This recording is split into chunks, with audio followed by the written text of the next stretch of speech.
Today I'm going to be changing the battery in the key for my Lexus. This particular example is for a 2010 HS250H, but this key I believe dates all the way back until about 2006 and was used in just about every Lexus model, at least at some point in the late 2000s or early 2010s. So let's go ahead and get started.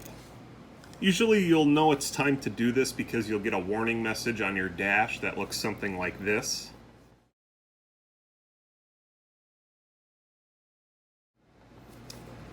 This is very easy to do, no tools required. All you need is a battery, which you can buy at a drugstore, some grocery stores, or even an auto parts store should sell this. But anyway, what we need to do first is remove this mechanical blade key.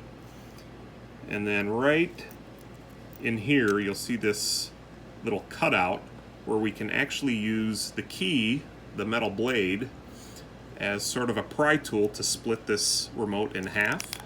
So you just put it there and twist it, and now it'll come apart.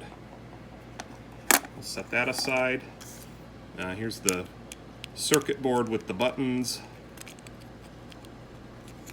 Just remove this from the case, and the battery is right there on the back side of it.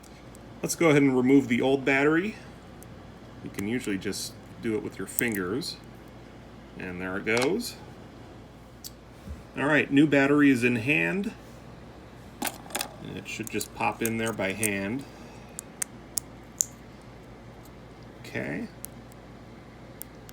and we get our little red light so we know it's working. Now that's lock, unlock, trunk, and panic. But anyway, here's the back side of the case. You just put it back together the same way you took it apart, or in the reverse order. There's the front with the buttons. Should just snap together.